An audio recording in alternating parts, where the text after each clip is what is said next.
कहवा से आवेली दुर्गा भवानी हो, कहवा से आवेली दुर्गा भवानी हो। कहवा से अइली शैलपुत्री जगदम्बा मैया, कहवा से अइली शैलपुत्री जगदम्बा मैया।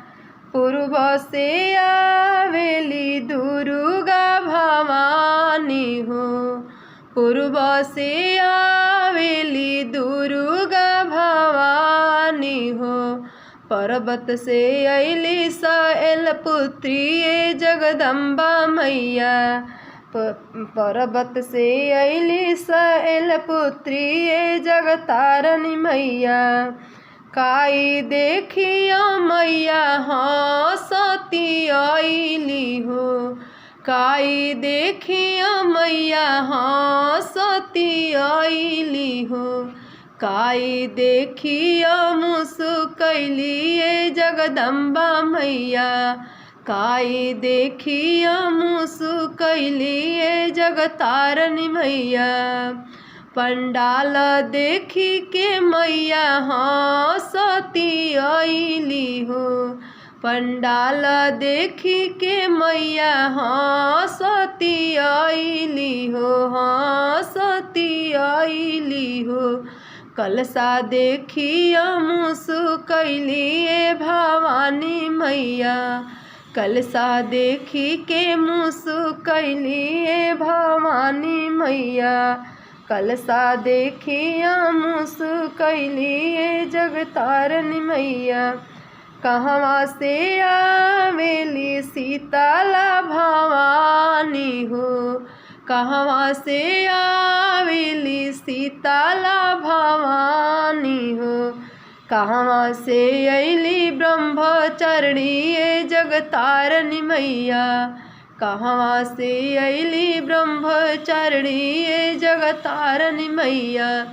पूर्व से आवेली शीतला भवानी हो, पूर्व से आवेली शीतला भवानी हो। पश्चिम से अइली जगदम्बा जगतारनी मैया, पश्चिम से अइली ब्रह्मचारिणी जगतारनी मैया, पश्चिम से अइली ब्रह्मचारिणी। काई देखिया मैया हंसती अइली हो, काई देखिया मुस्कैली जगतारनी मैया। चुनरी देखिया मैया हंसती अइली हो, चुनरी देखिया मैया हंसती अइली हो। सिंदूरा देखिया मुस्कैली भवानी मैया, सिंदूरा देखिया मुस्कैली भवानी मैया। हरवा देखिया मैया हंसती अइली हो, 16 सिंगार देखी मुस्कैली जगतारनी मैया। सिंगार देखिया मुस्कैली भवानी मैया। पूजवा देखिया मैया हंसती अइली हो, पूजवा देखिया मैया हंसती अइली हो। सेवका देखिया मुस्कैली भवानी मैया, सेवका देखिया मुस्कैली जगतारनी मैया। अगर हमार वीडियो अच्छा लगी तो एक लाइक जरूर करब जा। हम विभा पांडे बक्सर बिहार से। जय माता रानी।